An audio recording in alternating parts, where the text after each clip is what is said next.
ಆತ್ಮೀಯ ಸ್ಪರ್ಧಾರ್ಥಿಗಳೇ, ನಾನು ನಿಮ್ಮ ನೆಚ್ಚಿನ ಡಾಕ್ಟರ್ VRS ವೆಂಕಟರಮಣ ಸ್ವಾಮಿ, ಸ್ಪರ್ಧಾತ್ಮಕ ಪರೀಕ್ಷೆಗಳ ಹಿರಿಯ ಮಾರ್ಗದರ್ಶಕನಾಗಿ ಹಾಗೂ ಲೇಖಕನಾಗಿ ಕೆಲಸವನ್ನು ನಿರ್ವಹಿಸ್ತಾ ಇದ್ದೇನೆ.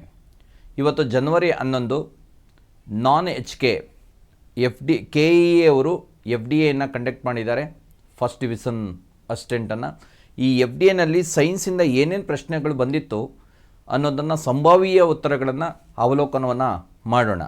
ಓಕೆ, ಇವತ್ತು ಜನವರಿ 11 FDA ಎಕ್ಸಾಮ್ ನಾನ್ HK ಇಂದ ಬಂದಿರುವಂತಹ ಪ್ರಶ್ನೆ. ಓಕೆ, ನೆಕ್ಸ್ಟು ವಿಜ್ಞಾನದಲ್ಲಿ ಒಟ್ಟು 19 ಪ್ರಶ್ನೆಗಳು ಬಂದಿವೆ. ನಾನು ಈಗ ಹೇಳಿದೆ, ನಾನು ಲಾಸ್ಟ್ ಟೈಮ್ ಕೂಡ ಅನಾಲಿಸಿಸ್ ಮಾಡಿದಾಗ ಹೇಳಿದೆ, HK ಹೈದರಾಬಾದ್ ಕರ್ನಾಟಕ ಮಾಡಿದಾಗ ಅತಿ ಹೆಚ್ಚು ಪ್ರಶ್ನೆಗಳು ಬರ್ತಾ ಇರುವಂಥ ಏರಿಯಾ ಈಗ ಸೈನ್ಸನ್ನು ನೆಗ್ಲೆಕ್ಟ್ ಮಾಡಿದ್ರೆ ನಾವು ಎಕ್ಸಾಮನ್ನು ಕ್ರ್ಯಾಕ್ ಮಾಡೋಕ್ಕಾಗಲ್ಲ ಅಂತ ಹೇಳ್ತಾ ಒಟ್ಟು 19 ಪ್ರಶ್ನೆಗಳು ಸೈನ್ಸಿಂದ ಬಂದಿವೆ. ಓಕೆ, ಮೊನ್ನೆ ಪ್ರಶ್ನೆ ಏನು ಹೇಳುತ್ತೆ ಅಂತಂದರೆ, ವಿಘಟನೆಯ ಸರಿಯಾದ ಹಂತಗಳನ್ನು ಅನುಕ್ರಮಿಕೆಯನ್ನು ಗುರುತಿಸಿ ಅಂತ ಹೇಳಿದೆ. ಓಕೆ, ಒಂದನೇದು ಅಪಚಯ, ಖನಿಜೀಕರಣ, ಯುಮಿಫಿಕೇಷನ್, ಕ್ಷಲನ ಕ್ರಿಯೆ, ಛಿದ್ರಕರಣ ಅಂತ ಇದೆ. ನಾನು ಈಗ ಎಸ್ಪೆಷಲಿ ನಾನು ಸೈನ್ಸನ್ನು ನೀವು ಏನಾದ್ರು ಓದೋದಾದರೆ ಕನ್ನಡದಲ್ಲಿ ಓದಿ ಆನ್ಸರ್ ಮಾಡೋದಾದರೆ ತಪ್ಪು ಮಾಡುವಂಥ ಸಾಧ್ಯತೆಗಳಿರ್ತವೆ. ಈ ಥರ ಟೆಕ್ನಿಕಲ್ ಟರ್ಮ್ಸನ್ನು ಬಳಸಿದಾಗ ಇಂಗ್ಲೀಷನ್ನು ಓದೋದ್ರಿಂದ ಈಸಿ ಆಗಿಬಿಡುತ್ತೆ. ಇಂಗ್ಲೀಷನ್ನು ಒಂದು ಸಲ ನೋಡಿ ನೀವು ಅವು ಕನ್ನಡನ ಓದ್ಬಿಟ್ಟು ಅರ್ಥ ಮಾಡ್ಕೊಂಡು ಆಗಲಿಲ್ಲ ಅಂದ ಪಕ್ಷದಲ್ಲಿ ಇಂಗ್ಲೀಷನ್ನು ಡ್ಯುಯಲ್ ಲ್ಯಾಂಗ್ವೇಜಸ್ನ ಬಳಸ್ಕೊಳ್ಳೋದ್ರಿಂದ ಈಸಿಯಾಗಿ ಆನ್ಸರನ್ನು ಮಾಡೋದಕ್ಕೆ ಸಾಧ್ಯತೆ ಆಗುತ್ತೆ. ಈಗ ಇದನ್ನು ನೋಡೋಣ. ಇದಕ್ಕೆ ಆನ್ಸರ್ ಏನು ಅನ್ನೋದನ್ನ, identify the correct sequential steps of decomposition ಅಂತ ಇದೆ. ಈ ವಿಘಟನೆ ನಡೆಯುತ್ತಲ್ಲ, ವಿಘಟನೆಯ ಹಂತಗಳು ಯಾವುವು ಅಂತ ಕೇಳಿದ್ದಾನೆ. ಏನೇನು ಅಂತ ನೋಡಿದ್ರೆ, ವಿಘಟನೆದು ಮೊದಲನೇದು ಫ್ರಾಗ್ಮೆಂಟೇಷನ್. ಇದು ಒಂದನೇದು. ಮೊದಲಿಗೆ ಫ್ರಾಗ್ಮೆಂಟೇಷನ್ ಆಗಬೇಕು, ದೊಡ್ಡ ಚೂರುಗಳು ಸಣ್ಣ ಸಣ್ಣ ಪೀಸಸ್ ಆಗಬೇಕು, ಅದನ್ನೇ ಫ್ರಾಗ್ಮೆಂಟೇಷನ್ ಅಂತ ಕರಿತೀವಿ. ಈಗ ಒಂದು ಕಾಗದ ಇದ್ದರೆ ಸಣ್ಣ ಸಣ್ಣ ಪೀಸಸ್ ಆಗಬೇಕು, ಅದನ್ನು ಫ್ರಾಗ್ಮೆಂಟೇಷನ್. ಲೀಚಿಂಗ್ ಅಂತ ಕರಿತೀವಿ, ಅಂದರೆ ಸಾಲ್ಯುಬಲ್ ಆಗಬೇಕು, ಇದು ಸಾಲ್ಯುಬಲ್ ಕರಗಬೇಕು, ಲೀಚಿಂಗ್ ಆಗಬೇಕು. ಮೂರನೇದು ಕೆಟಬಲಿಸಮ್ ಅಂತ ಹೇಳ್ತೀವಿ. ಕೆಟಬಲಿಸಮ್ ಅಂತಂದರೆ ಬ್ಯಾಕ್ಟೀರಿಯಾಸು, ಫಂಗೈ, ಶಿಲೀಂಧ್ರ, ಎಂಜೈಮ್ಸ್, ಕಿಣ್ವಗಳು, ಇವು ಭಾಗವಹಿಸಿ ಅದನ್ನ ಆರ್ಗ್ಯಾನಿಕ್ ಫಾರ್ಮ್ಗೆ ಕನ್ವರ್ಟ್ ಮಾಡಿಬಿಡಬೇಕು, ಅಂದರೆ ಸಾಫ್ಟಾಗಿ ಕನ್ವರ್ಟ್ ಮಾಡಿಬಿಡಬೇಕು. ಐದನೇದು ಯುಮಿಫಿಕೇಷನ್, ಫಾಗ್ ಅಥವಾ ಹ್ಯುಮಿಡಿಟಿ. ಫಾಗ್ ಒಳ್ಳೆ ಪದ ಅಂದರೆ ಹ್ಯುಮಿಡಿಟಿ ತೇವಾಂಶದ ಜೊತೆ ಸೇರ್ಕೋಬೇಕು. ಐದನೇದು ಮಿನರಲ್, ಅಂದರೆ ಇನ್ಆರ್ಗ್ಯಾನಿಕ್ ಫಾರ್ಮ್ ಆಗಿ ಕನ್ವರ್ಟ್ ಆಗಬೇಕು, ಅಂದರೆ ಮಿನರಲ್ ಆಗಿ ಕನ್ವರ್ಟ್ ಆಗಬೇಕು, ಇನ್ಆರ್ಗ್ಯಾನಿಕ್ ಫಾರ್ಮ್ ಆಗಿ ಕನ್ವರ್ಟ್ ಆಗಬೇಕು. ಅಂದರೆ ಒಂದು ಡಿಕಂಪೋಸಿಷನ್ ನಡಿಬೇಕು ಅಂದರೆ ಫ್ರಾಗ್ಮೆಂಟೇಷನ್ ಆಗಬೇಕು, ಲೀಚಿಂಗ್ ಆಗಬೇಕು, ಕ್ಯಾಟಬಲಿಸಮ್ ಆಗಬೇಕು, ಯುಮಿಫಿಕೇಷನ್ ಆಗಬೇಕು, ಮಿನರಲೈಜೇಷನ್ ಆಗಬೇಕು. ಇದು ಕರೆಕ್ಟಾಗಿರುವಂಥ ಆನ್ಸರು. ಇದು ಯಾವುದಕ್ಕಾಗುತ್ತೆ ಅಂತ ನೋಡೋದಾದರೆ, ಒಂದು ಇ ಸರಿ ಇದೆ, ಎರಡನೇದು ಡಿ ಸರಿ ಇದೆ, ಕ್ಯಾಟಬಲಿಸಮ್ ಎ, ಸಿ, ಬಿ ಅಂತಂದರೆ 1 2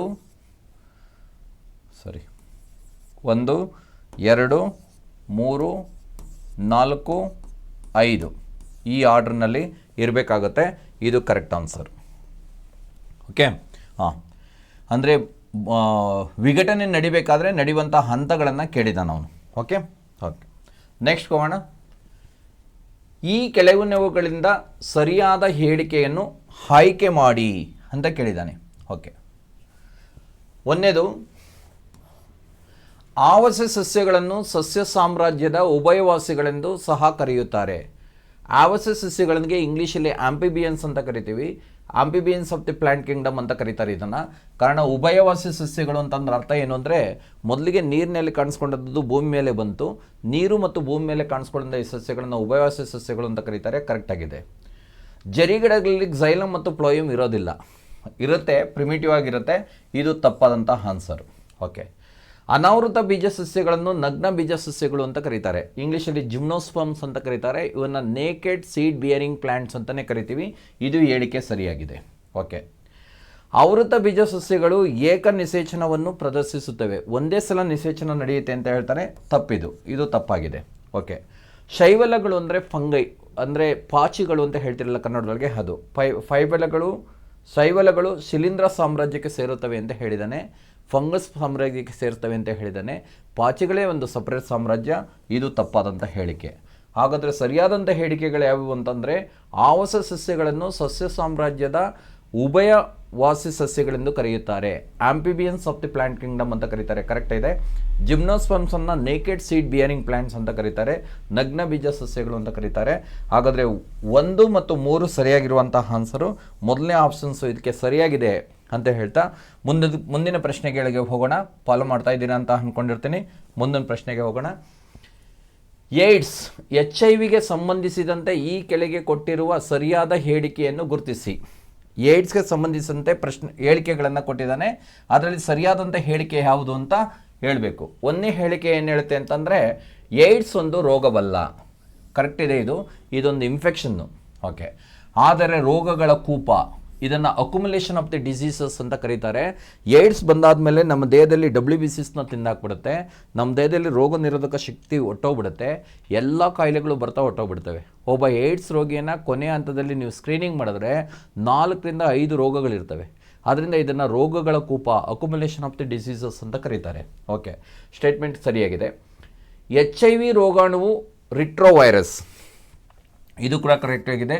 ಓಕೆ, ಇದರೊಳಗೆ ರಿಟ್ರೋವೈರಸ್ ಅಂತಂದ್ರೆ ಹೆಂಗೆ ಅಂತಂದರೆ, RNA ಅದರ ಅನುವಂಶ ವಸ್ತು ನಮ್ಮ ಬಾಡಿಗೆ ಬಂದಾದಮೇಲೆ DNA ಆಗಿ ಕನ್ವರ್ಟ್ ಆಗುತ್ತೆ. ಓಕೆ, ಟ್ರಾನ್ಸ್ಕ್ರಿಪ್ಟೇಸ್ ಅನ್ನುವಂಥ ಎಂಜೈಮನ್ನು ಹೊಂದಿರುತ್ತೆ. ಇದು ಟ್ರಾನ್ಸ್ಕ್ರಿಪ್ಟೇಸ್ ಅನ್ನುವಂಥ ಎಂಜೈಮನ್ನು ಹೊಂದಿರುತ್ತೆ. ಇದು ರಿಟ್ರೋವೈರಸ್, ಇದು ಕರೆಕ್ಟ್ ಇದೆ ಸ್ಟೇಟ್ಮೆಂಟು. ಇದರ ಅನುವಂಶ ವಸ್ತು RNA, ರೈಬೋಸ್ ನ್ಯೂಕ್ಲಿಕ್ ಆ್ಯಸಿಡ್ ಅಂತ ಕರಿತೀವಿ. ಇದರ ಅನುವಂಶ ವಸ್ತು RNA, ಇದು ಕೂಡ ಕರೆಕ್ಟ್ ಆಗಿದೆ. ಅಂದರೆ ಸ್ಟೇಟ್ಮೆಂಟ್ 1 ಸರಿಯಾಗಿದೆ, ಸ್ಟೇಟ್ಮೆಂಟ್ 2 ಕೂಡ ಸರಿಯಾಗಿದೆ. ನೋಡೋಣ ಏನೇನು ಕೊಟ್ಟಿದ್ದಾನೆ. ಹೇಳಿಕೆ 1 ಮತ್ತು ತಪ್ಪಾಗಿದೆ ಅಂತ ಕೊಟ್ಟಿದ್ದಾನೆ, ಇಲ್ಲ ಸರಿ ಇದೆ. 1 ಸರಿ ಇದೆ, 2ನೇ ತಪ್ಪಾಗಿದೆ ಅಂತ ಕೊಟ್ಟಿದ್ದಾನೆ. 1ನೇ ತಪ್ಪಾಗಿದೆ, 2ನೇ ಸರಿಯಾಗಿದೆ ಅಂತ ಕೊಟ್ಟಿದ್ದಾನೆ. 2 ಹೇಳಿಕೆಗಳು ಸರಿಯಾಗಿದೆ ಅನ್ನೋದು ಕರೆಕ್ಟ್ ಆನ್ಸರು. ಕಾರಣ ಸ್ಟೇಟ್ಮೆಂಟ್ 1 ಕೂಡ ಕರೆಕ್ಟ್ ಆಗಿದೆ, ಸ್ಟೇಟ್ಮೆಂಟ್ 2 ಕೂಡ ಕರೆಕ್ಟ್ ಆಗಿದೆ. ಇದು ರೋಗ ಅಲ್ಲ, ಇನ್ಫೆಕ್ಷನ್ಸು. ಇದನ್ನು ರೋಗಗಳ ಕೂಪ ಅಂತ ಕರೀತಾರೆ. ಇದೊಂದು ರಿಟ್ರೋವೈರಸ್ಸು, ಅನುವಂಶ ವಸ್ತು RNA. ಎಲ್ಲ ಹೇಳಿಕೆಗಳು 2 ಕೂಡ ಸರಿಯಾಗಿದೆ ಅನ್ನೋದು ಕರೆಕ್ಟ್ ಆನ್ಸರ್ ಆಗುತ್ತೆ. ಮುಂದಿನ ಪ್ರಶ್ನೆಗಳಿಗೆ ಹೋಗೋಣ. ನೆಕ್ಸ್ಟ್, ಈ ಕೆಳಗಿನ ಒಂದು ಹೇಳಿಕೆಗಳನ್ನು ಕೊಟ್ಟಿದ್ದಾನೆ. ಮೊದಲನೇ ಹೇಳಿಕೆ ಬಂದ್ಬಿಟ್ಟು ಜೀವ ರಾಸಾಯನಿಕ ಆಮ್ಲಜನಕ ಬೇಡಿಕೆ, ಬಯಾಲಜಿಕಲ್ ಆಕ್ಸಿಜನ್ ಡೆಫಿಸಿಟ್ ಅಂತ ಹೇಳ್ತೀವಿ. ಇವು ಜಲಮಾಲಿನ್ಯದ ಸೂಚಕವಾಗಿದೆ ಅಂತ, ಅಂದರೆ ವಾಟರ್ ಪೊಲ್ಯೂಷನ್ನ ಇಂಡಿಕೇಟ್ ಮಾಡೋದಾಗಿದೆ ಅಂತ. ಇದು ಕರೆಕ್ಟ್ ಇದೆ. BOD ಬೇಸಿಸ್ ಮೇಲೆ ನಾವು ಆರ್ಗ್ಯಾನಿಕ್ ಸಬ್ಸ್ಟೆನ್ಸಸ್ ಎಷ್ಟಿದೆ ಅನ್ನೋದನ್ನ ಅನಾಲಿಸಿಸ್ ಮಾಡ್ತೀವಿ, ಅದರಿಂದ ಅದು ಕರೆಕ್ಟ್ ಆಗಿದೆ. ಚರಂಡಿಯ ಕೊಳಚೆ ನೀರಿನಲ್ಲಿ ಜೈವಿಕ ವಿಘಟನೆ ಹೊಂದಬಹುದಾದ ಸಾವಯವ ವಸ್ತುಗಳು ಎಷ್ಟಿವೆ ಎಂಬುದನ್ನು ಜೀವರಾಸಾಯನಿಕ ಬೇಡಿಕೆಗಳ ಅಳತೆ ಮಾಡುವುದರ ಮೂಲಕ ಅಂದಾಜಿಸಬಹುದಾಗಿದೆ. ಈ ಸ್ಟೇಟ್ಮೆಂಟ್ ಕೂಡ ಕರೆಕ್ಟ್ ಆಗಿದೆ. ಓಕೆ, ಹಾಗಾದರೆ ಹೇಳಿಕೆ 1 ಸರಿಯಾಗಿದೆ, 2 ಸರಿಯಾಗಿಲ್ಲ ಅಂತ ಹೇಳಿದ್ದಾನೆ. 2 ಹೇಳಿಕೆಗಳು ಸರಿಯಾಗಿದೆ ಅಂದಮೇಲೆ ಸರಿಯಾಗಿರೋದಕ್ಕೆ ನೇರವಾಗಿ ಹೋಗೋಣ. ಹೇಳಿಕೆ 1 ಮತ್ತು 2 ಸರಿಯಾಗಿದೆ, 2 ಹೇಳಿಕೆಗಳು ಸರಿಯಾಗಿವೆ. 2 ಸ್ಟೇಟ್ಮೆಂಟ್ಸ್ ಆರ್ ಕರೆಕ್ಟ್. ಇದು ಕರೆಕ್ಟ್ ಆನ್ಸರ್ ಆಗುತ್ತೆ. BOD ಬಗ್ಗೆ ರಿಲೇಟೆಡ್ ಆಗಿ ಕ್ವಶನ್ಸನ್ನು ಕೇಳಿರೋದ್ರಲ್ಲಿ. ಓಕೆ, ನೆಕ್ಸ್ಟ್ ಮುಂದಿನ ಪ್ರಶ್ನೆಗೆ ಹೋಗೋಣ. ಬ್ಯಾಟ್ಸ್ಮನ್ ಒಬ್ಬರು ಕ್ರಿಕೆಟ್ ಚೆಂಡನ್ನು ಹೊಡೆದಾಗ ಚೆಂಡು ಸಮತಲ ಭೂಮಿಯ ಮೇಲೆ ಚಲಿಸುತ್ತದೆ. ಸ್ವಲ್ಪ ದೂರ ಕ್ರಮಿಸಿದ ನಂತರ ಚೆಂಡು ನಿಲ್ಲುತ್ತದೆ. ಚೆಂಡು ನಿಧಾನವಾಗಿ ನಿಲ್ಲಲು ಕಾರಣ ಅಂದರೆ ಗ್ರ್ಯಾಜುವಲ್ ಆಗಿ ಚೆಂಡು ನಿಲ್ತಾ ಹೋಗುತ್ತೆ. ಒಬ್ಬ ಬ್ಯಾಟ್ಸ್ಮನ್ ಬಾಲನ್ನು ಹೊಡಿತಾನೆ, ಹೊಡೆದಂಥ ಬಾಲು ಒಂದು ಸ್ಪೀಡ್ನಲ್ಲಿ ಹೋಗಿ ನಿಧಾನವಾಗಿ ನಿಂತ್ಕೊಳ್ಳುತ್ತೆ, ಸಮತಲವಾಗಿರುವಂಥ ಪ್ರದೇಶದಲ್ಲಿ ನಿಂತ್ಕೊಳ್ಳುತ್ತೆ. ಆಪ್ಷನ್ಸ್ ಏನು ಕೊಟ್ಟಿದೆ ಅಂದರೆ, ಬ್ಯಾಟ್ಸ್ಮನ್ ಸಾಕಷ್ಟು ಬಲವಾಗಿ ಚೆಂಡನ್ನು ಹೊಡೆದಿಲ್ಲ, ಅಂದರೆ ಅಲ್ಲಿಗೆ ನಿಂತೋಗೋದ ಕಾರಣ ಏನಾದರೂ ಹೊಡೆದಿಲ್ಲ ಅಂತ ಹೇಳ್ತಾನೆ. ಇದು ಸರಿಯಾದಂಥ ಉತ್ತರ ಅಲ್ಲ. ಓಕೆ, ಚೆಂಡಿನ ವೇಗ ಅದರ ಮೇಲೆ ಪ್ರಯೋಗಿಸಿದಂಥ ಬಲಕ್ಕೆ ಅನುಗುಣವಾಗಿರುತ್ತದೆ. ನಾನು ಎಷ್ಟು ದೂರ ಹೊಡಿತೀನಿ ಅಂತಂದರೆ, ಈಗ 2 ರನ್ ಹೊಡೆಯೋದಕ್ಕೂ ಚೆಂಡಿಗೂ 6 ರನ್ ಹೊಡೆಯೋದಕ್ಕೂ ಫೋರ್ಸ್ ವ್ಯತ್ಯಾಸ ಇರುತ್ತೆ. ನಾವು ಬಲವನ್ನು ಪ್ರಯೋಗಿಸಿದ ಮೇಲೆ ಚೆಂಡು ಎಷ್ಟು ದೂರ ಹೋಗುತ್ತೆ ಅನ್ನೋದ್ರ ಮೇಲೆ ಇದಾಗುತ್ತೆ. ಈ ಹೇಳಿಕೆ ಸ್ಟೇಟ್ಮೆಂಟ್ ಸರಿಯಾಗಿದೆ, 2ನೇ ಹೇಳಿಕೆ ಸರಿಯಾಗಿದೆ. ಚಲಿಸುವ ಚೆಂಡಿನ ಮೇಲೆ ಜಲವಿರೋಧ ಬಲವಿರುತ್ತದೆ. ಅಪೋಸಿಟ್ ಬಲ ಇದ್ರೂ ನಿಂತ್ಕೊಂಡಿಲ್ಲ, ಅದಾಗಿದ್ದು ಅದೇ ನಿಂತ್ಕೊಂಡಿರೋದ್ರಿಂದ ಅಪೋಸಿಟ್ ಬಲ ವರ್ತಿಸೋಕ್ಕೆ ಸಾಧ್ಯನೇ ಇಲ್ಲ. ಚೆಂಡಿನ ಮೇಲೆ ಅಸಮತೋಲನ ಬಲ ಕಾರಣವಾಗಿದೆ. ಇದು ಕೂಡ ಸ್ಟೇಟ್ಮೆಂಟ್ ಕರೆಕ್ಟ್ ಅಲ್ಲ. ಇದಕ್ಕೆ ಕರೆಕ್ಟಾದಂಥ ಆನ್ಸರ್ ಯಾವುದು ಅಂದರೆ, ಬ್ಯಾಟ್ಸ್ಮನ್ ಸಾಕಷ್ಟು ಬಲವಾಗಿ ಚೆಂಡನ್ನು, ಸಾರಿ 2ನೇ ಸ್ಟೇಟ್ಮೆಂಟು, ಚೆಂಡಿನ ವೇಗ ಅದರ ಮೇಲೆ ಪ್ರಯೋಗವಾಗುವ ಬಲದ ಅನುಕೂಲವಾಗಿದೆ. ಇದು ಕರೆಕ್ಟ್ ಆನ್ಸರ್ ಆಗುತ್ತೆ. ಈ ನೋಡಿದಂಥ 3 ಸ್ಟೇಟ್ಮೆಂಟ್ಸ್ಗಳು ರಾಂಗ್ ಆಗಿದೆ. ಆದ್ದರಿಂದ ಎರಡನೇದು ಕರೆಕ್ಟ್ ಆನ್ಸರ್ ಇದು. ಓಕೆ, ನೆಕ್ಸ್ಟ್ ಪ್ರಶ್ನೆಗೆ ಹೋಗೋಣ. ಮುಂದಿನ ಪ್ರಶ್ನೆಗೆ ಹೋಗೋಣ. ಬಂಗರ್ ಮಣ್ಣಿನ ಬಗ್ಗೆ ಈ ಕೆಳಗಿನ ಯಾವ ಹೇಳಿಕೆ ತಪ್ಪಾಗಿದೆ? ಅಂದರೆ ಸರಿ ಇಲ್ಲದೆ ಇರೋದು ಯಾವುದು ಅಂತ ಕಂಡುಹಿಡಬೇಕು. ಈ ಥರ ನೆಗೆಟಿವ್ ಆಗಿ ಪ್ರಶ್ನೆ ಕೊಟ್ಟಾಗ ನೆಗೆಟಿವ್ ಆಗಿ ಕೊಟ್ಟಿದ್ದಾನ ಪಾಸಿಟಿವ್ ಆಗಿ ಕೊಟ್ಟಿದ್ದಾನ ಅನ್ನೋದನ್ನ ಕನ್ಫರ್ಮ್ ಮಾಡ್ಕೋಬೇಕು. ಬಂಗರ್ ಮಣ್ಣು ಹಳೆಯ ಮೆಕ್ಕಲು ಮಣ್ಣು, ಇದು ಸರಿಯಾಗಿದೆ, ಫಲವತ್ತತೆಯಿಂದ ಕೂಡುತ್ತೆ. ಹಳೆಯ ಮೆಕ್ಕಲು ಮಣ್ಣು ಇದು ನದಿಗಳಿಂದ ದೂರದಲ್ಲಿರುವ ಎತ್ತರದ ಪ್ರದೇಶದಲ್ಲಿ ಕಂಡುಬರುತ್ತದೆ. ಇದು ಸ್ಟೇಟ್ಮೆಂಟ್ ಸರಿ ಇಲ್ಲ. ಓಕೆ, ಇದು ಸಣ್ಣ ಕಣಗಳಿಂದ ಕೂಡಿದ್ದು ಹೆಚ್ಚು ತೇವಾಂಶವನ್ನು ಹಿಡಿದುಕೊಂಡಿರುತ್ತದೆ. ಇದು ಸರಿ ಇದೆ. ಮೂರನೇದು, ಬಂಗರ್ ಮಣ್ಣಿನಲ್ಲಿ ಸಾಮಾನ್ಯವಾಗಿ ಕಂಕರ್ ಲೈಮ್ ಡ್ಯೂನಲ್ಗಳಿಂದಾಗಿರುತ್ತದೆ. ಇದು ಕೂಡ ಕರೆಕ್ಟ್ ಇದೆ. ಅಂದರೆ ಸ್ಟೇಟ್ಮೆಂಟ್ ಯಾವ ಸರಿ ಇಲ್ಲ ಅಂತ ಕೇಳಿದ್ದಾನೆ. ಇದು ನದಿಗಳಿಂದ ದೂರದಲ್ಲಿರುವ ಎತ್ತರದ ಪ್ರದೇಶದಲ್ಲಿ ಕಂಡುಬರುತ್ತದೆ ಅನ್ನೋದು ತಪ್ಪಿಲ್ಲಿ. ಓಕೆ, ಅದರಿಂದ ಇದಕ್ಕೆ ಕರೆಕ್ಟ್ ಆನ್ಸರು ಸೆಕೆಂಡ್ ಒನ್ ಆಗಿರುತ್ತೆ. ನೆಕ್ಸ್ಟ್, ಹಸಿರು ಕ್ರಾಂತಿ ಎಂಬ ಪದವನ್ನು ಮೊದಲಿಗೆ ಸೃಷ್ಟಿಸಿದವರು ಯಾರು? ಇದೊಂದು ಸ್ವಲ್ಪ ಕೇರ್ಫುಲ್ಲಾಗಿ ಬರೀಬೇಕು. ನೀವು ರಾಂಗಾಗಿ ಬರೆಯುವಂಥ ಸಾಧ್ಯತೆಗಳಿದೆ. ಹಸಿರು ಕ್ರಾಂತಿಯಿಂದ ಕೊಟ್ಟಿದ್ದಾನೆ. ಮೊದಲನೇ ಆಪ್ಷನ್ಸೇ ಸ್ವಾಮಿನಾಥನ್ ಅಂತ ಕೊಟ್ಟಿರ್ತಾರೆ, ಟಿಕ್ ಮಾಡಿಬಿಡ್ತೀರಾ. ಭಾರತದ ಹಸಿರು ಕ್ರಾಂತಿಯ ಪಿತಾಮಹ ಸ್ವಾಮಿನಾಥನ್, ಒಪ್ಕೊಳ್ಳೋಣ. ಆದರೆ ಅವನು ಏನು ಕೇಳಿದ್ದಾನೆ ಅಂದರೆ ಹಸಿರು ಕ್ರಾಂತಿ ಎಂಬ ಪದವನ್ನು ಮೊದಲಿಗೆ ಯಾರು ಸೃಷ್ಟಿಸಿದರು ಅಂತ ಹೇಳಿದರೆ, ಪ್ರಪಂಚದ ಹಸಿರು ಕ್ರಾಂತಿಯ ಪಿತಾಮಹ ಅಂತ ಕರೆಯೋದು ನಾವು ನರ್ಮನ್ ಬೋರ್ಲಾಂಗ್ ಅನ್ನೋರನ್ನ. ಇವರು ಮೊಟ್ಟ ಮೊದಲಿಗೆ ಈ ಪದವನ್ನು ಸೃಷ್ಟಿಸಿದಂಥವ್ರು. ಅಂದರೆ ಈ ಹಸಿರು ಕ್ರಾಂತಿ, ಗ್ರೀನ್ ರೆವಲ್ಯೂಷನ್ ಅನ್ನುವಂಥ ಪದವನ್ನು ನರ್ಮನ್ ಬೋರ್ಲಾಂಗ್ ಅನ್ನೋರು ಸೃಷ್ಟಿಸಿದ್ರು. ಇವರು ಅಮೇರಿಕನ್ ಅಗ್ರಿಕಲ್ಚರಲಿಸ್ಟ್, ಇವರು ಅಂದರೆ ಸೈಂಟಿಸ್ಟ್, ಇವರು ಅಮೇರಿಕನ್ ಹೋದವರು. ಅದಕ್ಕೆ ಇದು ಫೋರ್ತ್ ಒಂದು ಕರೆಕ್ಟ್ ಆನ್ಸರ್ ಆಗಿರುತ್ತೆ. Okay, most of the students ಇದಕ್ಕೆ ತಪ್ಪಾದಂಥ ಆನ್ಸರ್ ಬರೆದಿರ್ತೀರ. ಕಾರಣ ಹಸಿರು ಕ್ರಾಂತಿ ಅನ್ನುವಂಥ ಪದ ಕೇಳಿದ್ರೆ ಸಾಕು ಸ್ವಾಮಿನಾಥನ್ ಅಂತ ಟಿಕ್ ಮಾಡಿಬಿಟ್ಟಿರ್ತೀರ. ಅದಕ್ಕೋಸ್ಕರ ಕಾಂಪಿಟೇಟಿವ್ ಎಕ್ಸಾಮ್ಗೆ ಕೀನ್ ಅಬ್ಸರ್ವೇಷನ್ ಇರಬೇಕಾಗುತ್ತೆ. ನೆಕ್ಸ್ಟ್ ಹೋಗೋಣ.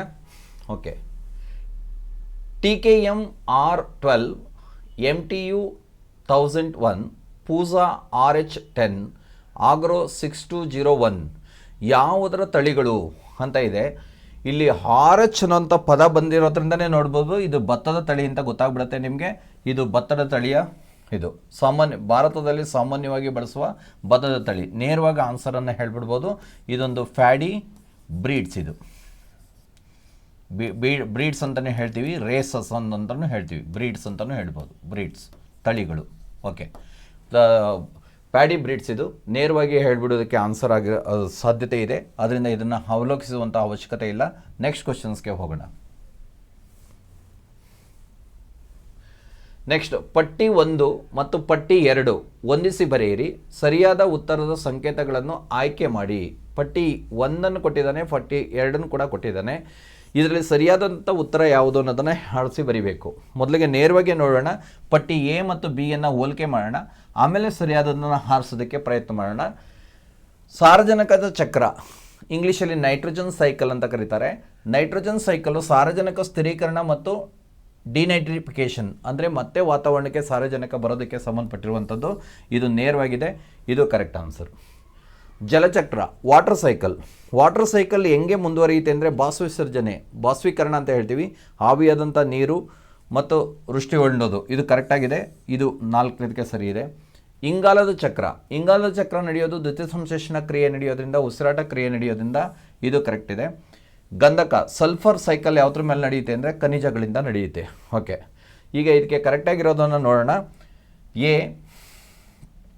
ಎ ಅನ್ನೋದು 3ನೇದಕ್ಕೆ ಕರೆಕ್ಟಾಗಿದೆ, ಎ 3. ಓಕೆ, ಬಿ 3 ಅನ್ನೋದ್ರಲ್ಲಿ 2 ಇದೆ, ನೋಡೋಣ ಹಾಗೇನೆ. ಬಿ ಅನ್ನೋದು 4ನೇದಕ್ಕೆ ಸರಿ ಇದೆ. ಓಕೆ, 4ನೇದಕ್ಕೆ ಸರಿ ಇದೆ. ಓಕೆ, ಸಿ ಅನ್ನೋದು 1ನೇದಕ್ಕೆ ಸರಿ ಇದೆ. ಹಾಗಾದರೆ 4ನೇದು ಕರೆಕ್ಟ್ ಆನ್ಸರ್ ಆಗುತ್ತೆ. ಇಲ್ಲೂ ಇದೆ 1ನೇದಕ್ಕೆ ನಿಮಗೆ 3ನೇದು ಕರೆಕ್ಟ್ ಆನ್ಸರ್ ಆಗಿರೋದು. ಬಟ್ ಮುಂದುವರಿತಾ ಅದು ರಾಂಗ್ ಆಗಿರುತ್ತೆ, ನೋಡ್ಕೊಂಡು ಬರೀಬೇಕಾಗುತ್ತೆ. 4ನೇ ಆನ್ಸರು ಸರಿ. ಅಂದರೆ ಸಾರಜನಕದ ಚಕ್ರ ಸಾರಜನಕ ಸ್ಥಿರೀಕರಣ ಮತ್ತು ಡಿನೈಟ್ರಿಫಿಕೇಷನ್ಗೆ ಕರೆಕ್ಟ್ ಸಂಬಂಧಪಟ್ಟಿರುತ್ತೆ. ಜಲಚಕ್ರ ಬಾಷ್ಪೀಕರಣ, ಸಂಪೇಕ್ಷಕರಣ ಮತ್ತು ವೃಷ್ಟಿಗೆ ಸಂಬಂಧಪಟ್ಟಿರುತ್ತೆ. ಇಂಗಾಲದ ಚಕ್ರ ದ್ಯುತಿ ಸಂಶ್ಲೇಷಣೆ ಮತ್ತು ಉಸಿರಾಟಕ್ಕೆ ಸಂಬಂಧಪಟ್ಟಿರುತ್ತೆ. ಗಂಧಕದ ಚಕ್ರ ಖನಿಜೀಕರಣ, ಉತ್ಕರ್ಷಣ, ಅಸಿಮಿಲೇಷನ್ ಆ್ಯಂಡ್ ರಿಡಕ್ಷನ್ ಇದಕ್ಕೆ ಸಂಬಂಧಪಟ್ಟಿರುತ್ತೆ. ಓಕೆ, ಇವೆಲ್ಲವೂ ಕೂಡ ಅನಿಲ ಚಕ್ರಗಳು. ಇವು 3 ಕೂಡ ಅನಿಲ ಚಕ್ರಗಳು. ಇದೊಂದು ಮಾತ್ರ ಘನ ಚಕ್ರವಾಗಿರುತ್ತೆ. ಸಾಲಿಡ್ ಆಗಿರ್ತವೆ, ಅದರಿಂದ ರಿಡಕ್ಷನ್ಸ್ ಇರುತ್ತೆ, ಕಡಿಮೆ ಆಗ್ತಾ ಹೊಟ್ಟೋಗ್ಬಿಡುತ್ತೆ ಇದು. ಓಕೆ,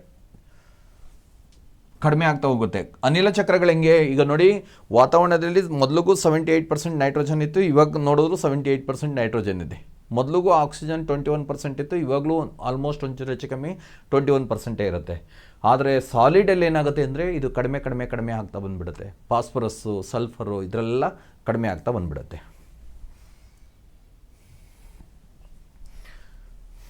ನೆಕ್ಸ್ಟ್, ಬೆಂಗಳೂರಿನಲ್ಲಿ ಅಹಮದ್ ಖಾನ್ ರವರ ಪಾಲಿ ಬ್ಲೆಂಡಿಂಗ್ ಪ್ರಯೋಗವು ಒಂದು ಉದಾಹರಣೆಯಾಗಿದೆ. ತ್ಯಾಜ್ಯ ನೀರಿನ ಪರಿಹಾರ ಒಂದನೇ ಆಪ್ಷನ್ಸು. ಎರಡನೇದು ಪ್ಲಾಸ್ಟಿಕ್ ತ್ಯಾಜ್ಯ ಪರಿಹಾರ, ಶಬ್ದ ಮಾಲಿನ್ಯ ನಿಯಂತ್ರಣ, ವಾಯು ಮಾಲಿನ್ಯ ನಿಯಂತ್ರಣ. ಈ ಬ್ಲೆಂಡ್ ಮಾಡಿ, ಪಾಲಿ ಬ್ಲೆಂಡನ್ನು ಮಾಡಿ ಇದನ್ನು ಮಾಡಿದಂಥ ಪ್ರಯೋಗ ಏನಕ್ಕೆ ಸಂಬಂಧಪಟ್ಟಿದೆ ಅಂತಂದರೆ ಪ್ಲಾಸ್ಟಿಕ್ ತ್ಯಾಜ್ಯ ಪರಿಹಾರಕ್ಕೆ ಸಹ ಕರೆಕ್ಟಾಗಿದೆ. ಇದು ಕರೆಕ್ಟ್ ಆನ್ಸರು.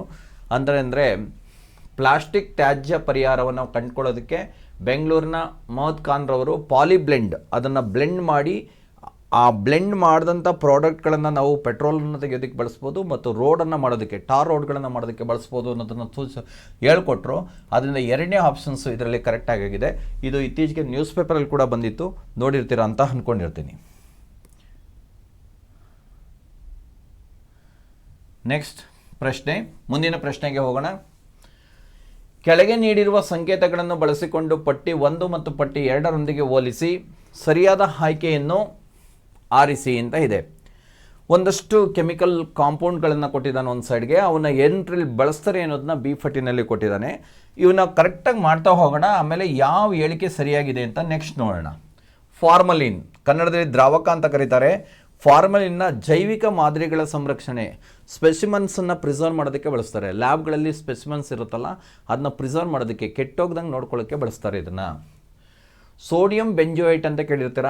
ಸೋಡಿಯಂ ಬೆಂಜೋಯೇಟ್ನ ಏನಕ್ಕೆ ಬಳಸ್ತೀವಿ ಅಂತ ಕೇಳಿದ್ರೆ ಆಹಾರ ಸಂರಕ್ಷಣೆ, ಎಸ್ಪೆಷಲಿ ಹಣ್ಣಿನ ರಸ ಕೆಟ್ಟೋಗ್ದಂಗೆ ನೋಡ್ಕೊಳ್ಳೋಕ್ಕೆ ಪೊಟ್ಯಾಷಿಯಂ ಬೆಂಜೋಯೇಟನ್ನು ಬಳಸ್ತೀವಿ. ಕಾರ್ಬನ್ ಟೆಟ್ರಾಕ್ಲೋರೈಡ್ ಅಂತ ಇದೆ, CCl4 ಅಂತ, ತುಂಬ ಹಿಂದೆ PSI ಕೂಡ ಕೇಳಿದ್ದ.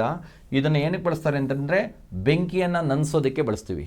ಓಕೆ, ಕಾರ್ಬನ್ ಡೈಆಕ್ಸೈಡು, ನೀರು, CCl4 ಮೂರು ಸಂಯುಕ್ತ ವಸ್ತುಗಳೆಲ್ಲರೂ ಕೊಟ್ಬಿಟ್ರೆ ಅದು ಬೆಂಕಿಯನ್ನು ನಂದಿಸೋದಕ್ಕೆ ಫೈರ್ ಎಕ್ಸಿಕ್ಯೂಟರಲ್ಲಿ ಅದನ್ನು ಬಳಸ್ತಾರೆ. ಫೈರ್ ಎಕ್ಸ್ಟಿಂಗ್ವಿಷರಲ್ಲಿ ಅದನ್ನು ಬಳಸ್ತೀವಿ. ಅಯೋಡೋಫಾರ್ಮನ್ನು ಅಯೋಡಿನನ್ನು ಬಳಸೋದೆ ನಂಜುನಾಶಕವಾಗಿ, ಅಯೋಡಿನ್ ಟಿಂಚರ್ ಅಂತಲೇ ಕೇಳಿರ್ತೀರ. ಓಕೆ, ಈಗ ಇದು ಯಾವುದಕ್ಕೆ ಹೋಲಿಕೆ ಆಗುತ್ತೆ ನೋಡೋಣ. A4 ಆಗಬೇಕು. A4 ಇವೆರಡರಲ್ಲಿದೆ, ನೋಡೋಣ ಹಾಗೆ ಮುಂದುವರಿತಾ. ಸೋಡಿಯಂ ಬೆಂಜೋಯೇಟು 3 ಆಗಬೇಕು, ಅಂದರೆ ಕೊನೆಯ ಆಪ್ಷನ್ಸು ಸರಿ ಇದೆ ಅಂತ ಅಂದ್ಕೊಂಡಿರ್ತೀನಿ. C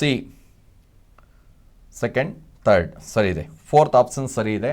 ಅಂದರೆ ಫಾರ್ಮಲಿನನ್ನು ನಾವೇನು ಮಾಡ್ತೀವಿ ಅಂದರೆ ಜೈವಿಕ ಮಾದರಿಗಳ ಸಂರಕ್ಷಣೆಯಲ್ಲಿ ಬಳಸ್ತೀವಿ, ಅಂದರೆ ಸ್ಪೆಸಿಮನನ್ನು ಪ್ರಿಸರ್ವ್ ಮಾಡೋದಕ್ಕೆ ಬಳಸ್ತೀವಿ. ನೀವು ಲ್ಯಾಬ್ಗಳಲ್ಲಿ ನೋಡಿರುವಂಥ ವಸ್ತುಗಳನ್ನು ಪ್ರಿಸರ್ವ್ ಮಾಡೋದಕ್ಕೆ ಬಳಸ್ತೀವಿ ನೀವು.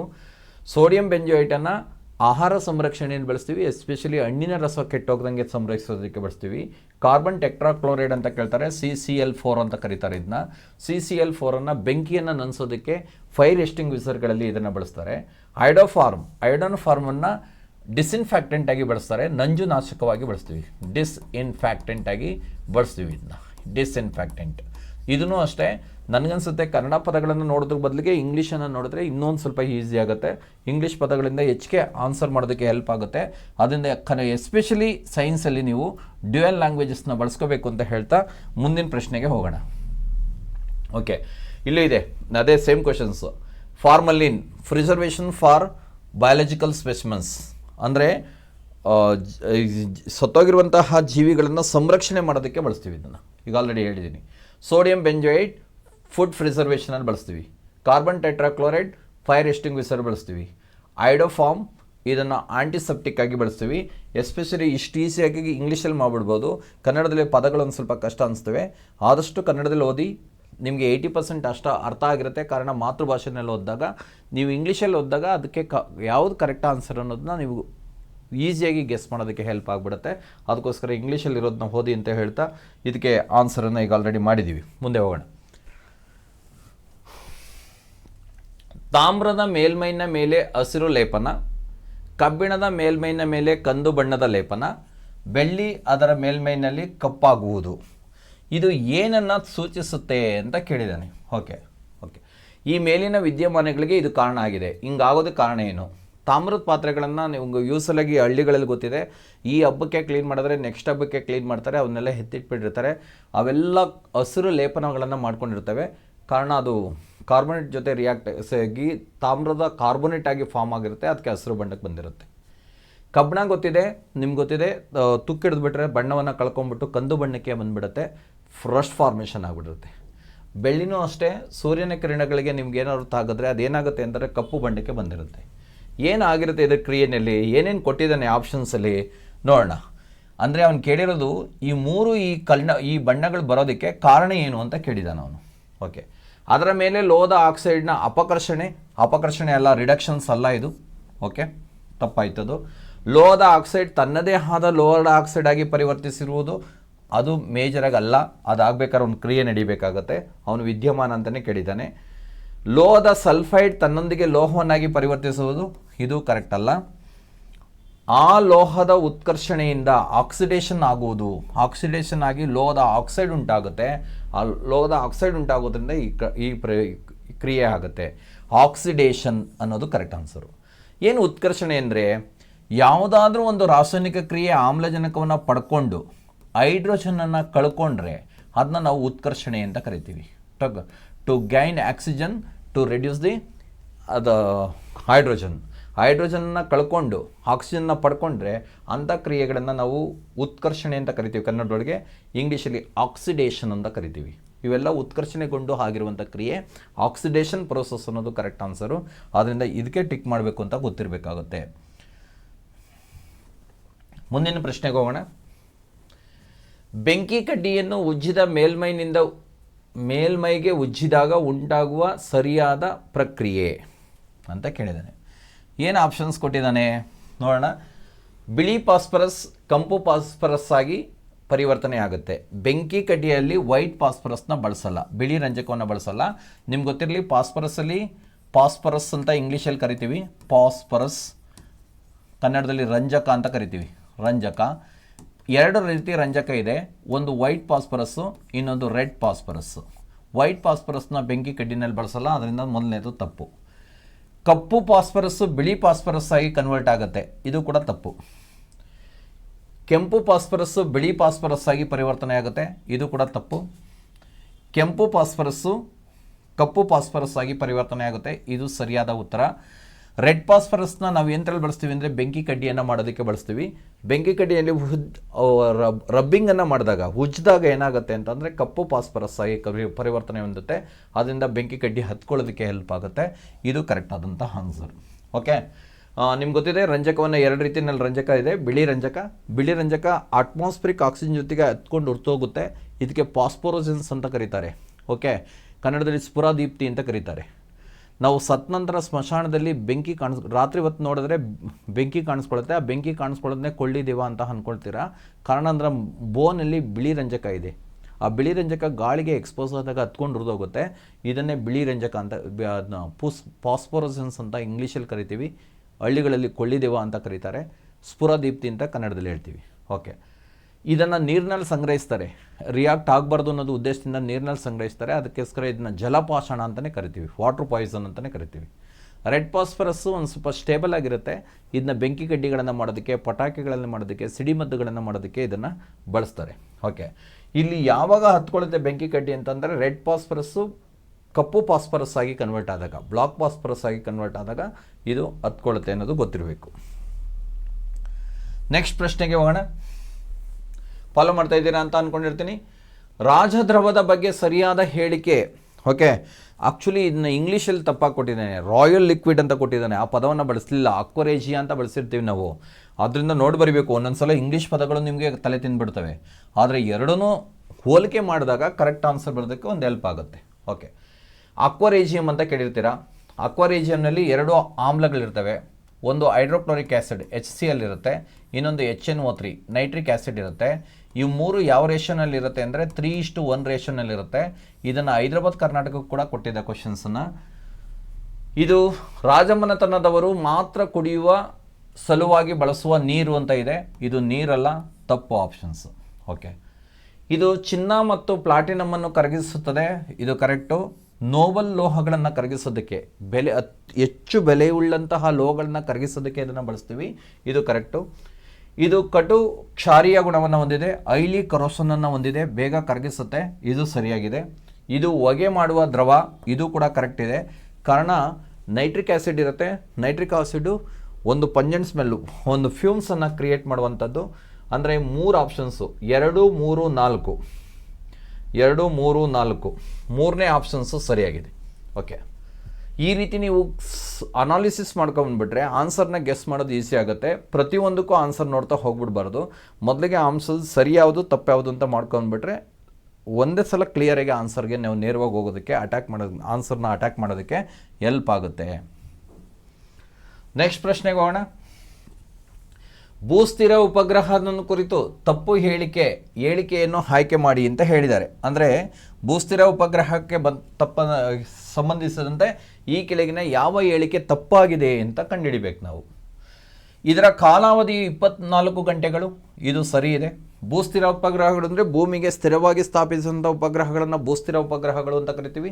ಭೂಮಿಯ ಮೇಲ್ಮೈಯಿಂದ 36,000 ಕಿಲೋಮೀಟರ್ ದೂರ ಇರ್ತವೆ, ಇದು ಕೂಡ ಕರೆಕ್ಟ್ ಇದೆ, ಕಿಲೋಮೀಟರ್ಸ್ ಇರುತ್ತೆ. ಇದು ಧ್ರುವ ಸಮತೋಲನದಲ್ಲಿ ಪರಿಣಮಿಸುತ್ತದೆ, ಧ್ರುವ ಸಮತಲದಲ್ಲಿ ಪರಿಣಮಿಸಲ್ಲ, ಇದು ತಪ್ಪಾಗಿದೆ ಹೇಳಿಕೆ. ಇದು ಸಂಭಾಜಿಕ ಸಮತಲದಲ್ಲಿ ಪರಿಣಮಿಸುತ್ತದೆ, ಈಕ್ವಿಟೋರಿಯಲ್ ಲೈನ್ನಲ್ಲಿ ಪರಿಣಮಿಸುತ್ತೆ, ಇದು ಸರಿ ಇದೆ ಉತ್ತರ. ಹಾಗಾದರೆ ಸರಿ ಇಲ್ಲ ಅನ್ನೋದು ಒಂದೇ ಸಿ ಆಪ್ಷನ್ಸು, ಅಂದರೆ ಮೂರನೇದು ಇದಕ್ಕೆ ಸರಿಯಾದಂಥ ಉತ್ತರ. ಕಾರಣ ಅವರು ತಪ್ಪು ಹೇಳಿಕೆಯನ್ನು ಪತ್ತೆ ಹಚ್ಚಿ ಅಂತ ಹೇಳಿದ್ದಾರೆ. ಓಕೆ, ಜಿಯೋ ಸ್ಟೇಷನರಿ ಸ್ಯಾಟಲೈಟ್ ಬಗ್ಗೆ ಇದನ್ನ ಕೇಳಿರುವಂಥದ್ದು. ಇನ್ನೊಮ್ಮೆ ಹೇಳ್ಬಿಡ್ತೀನಿ, 24 ಇದರ ಕಾಲಾವಧಿಯ 24 ಗಂಟೆಗಳು ಅಂತ ಇದೆ, ಕರೆಕ್ಟ್ ಆದದ್ದು. 36,000 ಕಿಲೋಮೀಟ್ರ್, ಭೂಮಿಯಿಂದ 36,000 ಕಿಲೋಮೀಟರ್ನಲ್ಲಿ ಇದನ್ನು ಸ್ಥಾಪಿಸ್ತೀವಿ. ಧ್ರುವದ ಸಮತಲದಲ್ಲಿ ಪರಿಣಮಿಸಿದೆ ಎಂದು ತಪ್ಪದು, ಸಂಭಾಜಿಕ ವೃತ್ತ ಪ್ರದೇಶಕ್ಕೆ ಪರಿಗಣಿಸುತ್ತೆ. ಅದರಿಂದ ಈ ಹೇಳಿಕೆ ತಪ್ಪಾಗಿದೆ ಅಂತ ಗೊತ್ತಿರಬೇಕಾಗುತ್ತೆ. ಓಕೆ, ಉತ್ತರ ಕರೆಕ್ಟಾಗಿ ಗೊತ್ತಿದೆ ಅಂತ ಅಂದ್ಕೊಂಡಿರ್ತೀನಿ. ಮುಂದಕ್ಕೆ ಹೋಗೋಣ. ಒಬ್ಬ ಮೋಟಾರ್ ಸೈಕಲ್ ಸವಾರ ತೀವ್ರ ತಿರುವಿನಲ್ಲಿ ತೆಗೆದುಕೊಳ್ಳುವಾಗ ಒಳಗೆ ಬಾಗುತ್ತಾನೆ, ಈ ರೀತಿ ಬಾಗುವುದು ಅಂತ ಹೇಳ್ತಾನೆ. ಒಬ್ಬ ಸೈಕಲ್ ಹೊಡ್ಕೊಂಡು ಹೋಗ್ಬೇಕಾದ್ರೆ ಕ್ರಾಸಲ್ಲಿ ಒಳಗಡೆಗೆ ಯಾಕೆ ಬಾಗ್ತಾನೆ, ಕ್ರಾಸ್ ಇರೋ ಕಡೆಗೆ ಯಾಕೆ ಬಾಗ್ತಾನೆ ಅಂತ. ಓಕೆ, ಜವವನ್ನು ತಗ್ಗಿಸಲು, ಅಂದರೆ ಒಳಗಡೆಗೆ ಬಾಗೋದು ಜವಕ್ಕೂ ಏನೂ ಸಂಬಂಧ ಇಲ್ಲ, ಇದು ತಪ್ಪು. ಘರ್ಷಣೆಯನ್ನು ತಗ್ಗಿಸಲು, ಇದು ಕೂಡ ತಪ್ಪು. ಕೇಂದ್ರಾಭಿಮುಖ ಬಲ ಪಡೆದುಕೊಳ್ಳಲು, ಇದು ಕರೆಕ್ಟ್ ಇದೆ.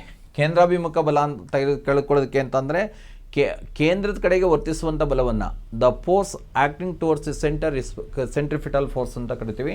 ಆ ಸೆಂಟ್ರಿಫಿಟಲ್ ಫೋರ್ಸನ್ನು ಬ್ಯಾಲೆನ್ಸ್ ಮಾಡೋದಕ್ಕೋಸ್ಕರ ಆ ಕಡೆಗೆ ಬಾಗಿರ್ತಾನೆ. ಸೆಂಟ್ರಿಫಿಗಲ್ ಆದರೆ ಅವನು ಬಿದ್ದೇ ಹೋಗ್ಬಿಡ್ತಾನೆ. ಓಕೆ, ಸೆಂಟ್ರಿಫಿಟಲ್ ಇದು ಕರೆಕ್ಟ್ ಆನ್ಸರು. ಓಕೆ, ಕೇಂದ್ರಾಭಿಮುಖ ಬಲವನ್ನು ಪಡೆದುಕೊಳ್ಳಲು, ತಿರುವಿನಲ್ಲಿ ಬಾಗೋದಕ್ಕೆ ಕಾರಣ ಏನು, ಬಸ್ಟ್ರವನ್ನು ಕ್ರಾಸಲ್ಲಿ ಬಿಡೋದಕ್ಕೆ ಕೂತಿದ್ದಂಥ ಸೀಟ್ನಲ್ಲಿ ಬಿಡೋದಕ್ಕೆ ಕಾರಣ ಏನು, ರೈಲ್ವೆ ಟ್ರ್ಯಾಕ್ನಲ್ಲಿ ಹೈಟನ್ನು ವೇರಿಯೇಷನ್ನ ಯಾಕೆ ಮಾಡಿರ್ತಾರೆ ರೈಲ್ವೆ ಹಳಿಗಳಲ್ಲಿ, ಕ್ರಾಸಿಂಗ್ ಓವರ್ಗಳಲ್ಲಿ, ಇದೆಲ್ಲ ಕೇಳೋದು ಇದ್ರ ಬೇಸಿಸ್ ಮೇಲೆ. ಯಾವುದಾದ್ರೂ ಒಂದು ಫೋರ್ಸು ಸೆಂಟ್ರ್ ಕಡೆಗೆ ವರ್ತಿಸ್ತಾ ಇದ್ದರೆ ಅದನ್ನ ಕೇಂದ್ರಾಭಿಮುಖ ಬಲ ಅಂತ ಕರಿತೀವಿ. ಇದು ಕರೆಕ್ಟ್ ಆನ್ಸರು. ಇದೊಂದೇ ಬಾರಿ ಅಲ್ಲ, ತುಂಬ ಟೈಮ್ ಈ ಕ್ವಶನ್ಸನ್ನು ಕೇಳಿದ್ದಾನೆ. ಮುಂದೆ ಹೋಗೋಣ. ಬಟ್ಟೆಗಳನ್ನು ತೊಳೆಯುವಾಗ ನೀರಿನ ಮಾರ್ಜಕಗಳು ಸೇರಿಸಲಾಗುತ್ತದೆ, ಏಕೆಂದರೆ ಅವುಗಳಿಗೆ ಬಟ್ಟೆಯನ್ನು ಶುಚಿಗೊಳಿಸುತ್ತವೆ. ಮಾರ್ಜಕಗಳು ಅಂದರೆ ಇಂಗ್ಲೀಷಲ್ಲಿ ಡಿಟರ್ಜೆಂಟ್ಸ್ ಅಂತ ಹೇಳ್ತಿರಲ್ಲ, ಅವು ಸರ್ಪು, ಸರ್ಫೆಕ್ಸೆಲ್ಲು, ಅವೆಲ್ಲ ಡಿಟರ್ಜೆಂಟ್ಸ್. ಓಕೆ, 4 ಸ್ಟೇಟ್ಮೆಂಟ್ಗಳನ್ನು ಕೊಟ್ಟಿದ್ದಾರೆ, ನೋಡೋಣ. ನೀರಿನ ಸಂದಿಗ್ಧತೆಯನ್ನು ಹೆಚ್ಚಿಸುವುದರಿಂದ, ಓಕೆ, ನೀರಿನ ಸಂದಿಗ್ಧತೆ ಕೊಯ್ಸನನ್ನು ಮಾಡೋದಕ್ಕೆ ಅಂತ ಹೇಳಿದಾನೆ, ಇದು ತಪ್ಪಿದು. ಇದು ವರ್ಕ್ ಮಾಡೋದು ಸರ್ಫೇಸ್ ಟೆನ್ಷನ್, ಮೇಲ್ಮೈ ಸೆಳೆತದ ಆಧಾರದ ಮೇಲೆ. ನೀರಿನ ಮೇಲ್ಮೈ ಆಕರ್ಷಣೆಯನ್ನು ಹೆಚ್ಚಿಸುವುದರಿಂದ, ಇದು ಕರೆಕ್ಟ್ ಆನ್ಸರ್. ನೀರಿನ ಸಂದಿಗ್ಧತೆಯನ್ನು ಕಡಿಮೆ ಮಾಡೋದ್ರಿಂದ, ಇದು ತಪ್ಪು ಆನ್ಸರ್. ನೀರಿನ ಮೇಲ್ಮೈ ಆಕರ್ಷಣೆಯನ್ನು ಕಡಿಮೆ ಮಾಡುವುದರಿಂದ, ಇದು ತಪ್ಪು ಆನ್ಸರ್. ನೀರಿನ ಸರ್ಫೇಸ್ ಟೆನ್ಷನ್ ಅಂತ ಹೇಳ್ತೀವಿ ಇಂಗ್ಲೀಷಲ್ಲಿ, ಸರ್ಫೇಸ್ ಟೆನ್ಷನ್ ಇದೊಂದೇ ಅಲ್ಲ, ತುಂಬ ಕ್ವಶನ್ಸ್ ಇದ್ರ ಮೇಲೆ ಬರ್ತವೆ. ಏನೇನು ಕ್ವಶನ್ಸ್ ಕೇಳ್ತಾನೆ ಅಂತಂದರೆ, ಮಳೆ ಹನಿ ಗೋಳಾಕಾರವಾಗಿರಲು ಕಾರಣ ಏನು, ನೀರಿನ ಮೇಲಿನ ಎಣ್ಣೆ ಹನಿ ಗೋಳಾಕಾರವಾಗಿರಲು ಕಾರಣ ಏನು, ಎಲೆಯ ಮೇಲಿನ ಮಂಜಿನ ಹನಿ ಗೋಳಾಕಾರವಾಗಿರಲು ಕಾರಣ ಏನು, ಸಾಬೂನು ಮತ್ತು ಮಾರ್ಜಕಗಳು ಯಾವ ತತ್ವದ ಮೇಲೆ ಕೆಲಸ ಮಾಡುತ್ತವೆ, ಬಾಲ್ ಪಾಯಿಂಟ್ ಪೆನ್ ಯಾವ ತತ್ವದ ಮೇಲೆ ಕೆಲಸ ಮಾಡುತ್ತದೆ, ನೀರಿನ ಮೇಲೆ ನೀಡಲು ಒಂದು ಸೂಜಿ ತೇಲಲು ಕಾರಣ ಏನು, ಪತಂಗಗಳು ನೀರಿನ ಮೇಲೆ ತೇಲಲು ಕಾರಣ ಏನು? ಎಲ್ಲ ಪ್ರಶ್ನೆಗಳಿಗೂ ಒಂದೇ ಆನ್ಸರು, ಸರ್ಫೇಸ್ ಟೆನ್ಷನ್, ನೀರಿನ ಮೇಲ್ಮೈ ಸೆಳೆತ. ಓಕೆ, ಸಾಬೂನು ಮತ್ತು ಮಾರ್ಜಕಗಳಲ್ಲಿ 2 ರೀತಿ ಕ್ವಶನ್ಸ್ಗಳು ಬರ್ತವೆ. ಇವು ಯಾವ ತತ್ವದ ಮೇಲೆ ಸಾಬೂನು ಮತ್ತು ಮಾರ್ಜಕಗಳು ವರ್ಕ್ ಮಾಡ್ತವೆ ಅಂತಂದರೆ ಸರ್ಫೇಸ್ ಟೆನ್ಷನ್, ಮೇಲ್ಮೈ ಸೆಳೆತ. ಹೇಗೆ ವರ್ಕ್ ಮಾಡ್ತವೆ ಅಂತ ಅಂದರೆ ಆ್ಯಕ್ಟ್ ಲೈಕ್ ಎ ಮಿಸಲ್ಸ್ ಅಂತ ಹೇಳ್ತೀವಿ, ಕ್ಷಿಪಣಿ ರೀತಿಯಲ್ಲಿ ಇವು ಕೆಲಸವನ್ನು ನಿರ್ವಹಿಸ್ತವೆ. ಓಕೆ, ಮುಂದಿನ ಪ್ರಶ್ನೆಗೆ ಹೋಗೋಣ. ಶಬ್ದವನ್ನು ಉತ್ಪಾದಿಸಲು ಒಂದು ಉದ್ದದ ಸ್ಟೀಲ್ ಅಳಿಯನ್ನು ಒಡೆಯಲಾಯಿತು. ಇನ್ನೊಂದು ತುದಿಯಲ್ಲಿ ಅಳಿಯ ಸಮೀಪ ತನ್ನ ಕಿವಿಗಳನ್ನು ಹಿಡಿಯುವ ಒಬ್ಬ ವ್ಯಕ್ತಿಯು ಈ ಶಬ್ದದ ಅಲೆಯನ್ನು ಕೇಳುತ್ತಾನೆ.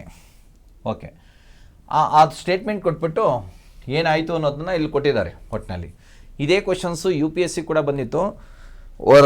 ರೈಲು ಬರೋದನ್ನು ಒಬ್ಬ ಗಾಳಿನಲ್ಲಿ ಕಿವಿ ಕೊಟ್ಬಿಟ್ಟು ವೀಕ್ಷಿಸ್ತಾನೆ, ಇನ್ನೊಬ್ಬ ಹಳಿ ಮೇಲೆ ಕಿವಿ ಇಟ್ಬಿಟ್ಟು ವೀಕ್ಷಿಸ್ತಾನೆ. ಯಾರಿಗೆ ಮೊದಲು ರೈಲು ಬರುವ ಸುಳಿವು ಸಿಗುತ್ತದೆ ಅಂತ ಕೇಳಿದ್ದ.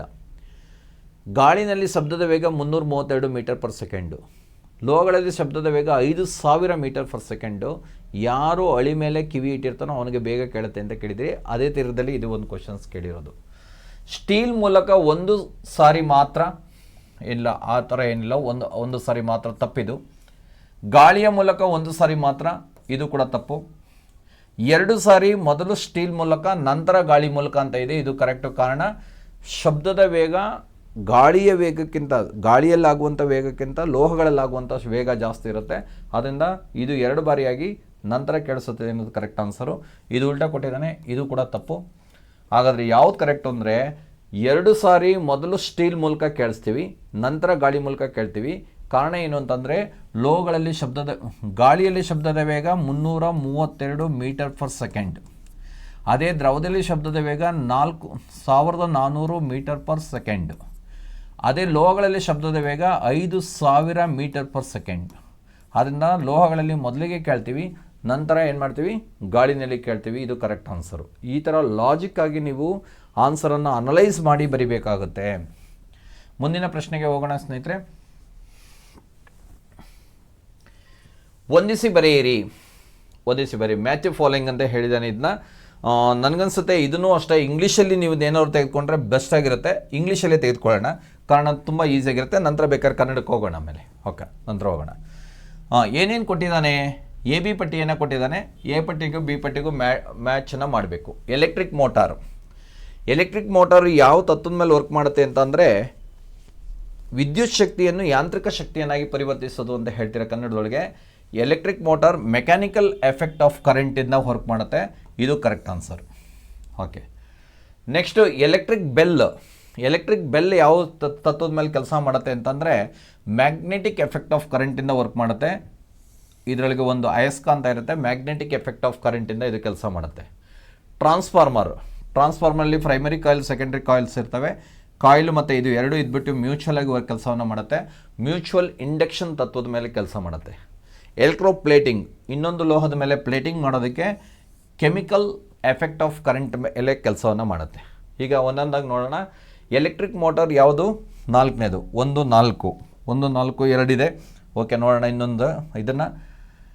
ಎಲೆಕ್ಟ್ರಿಕ್ ಮೋಟಾರ್ 2, 3 ಇರಬೇಕು. ಓಕೆ, B3 2ರಲ್ಲೂ ಇದೆ. ಓಕೆ, ಇರಲಿ. Next transformer 1.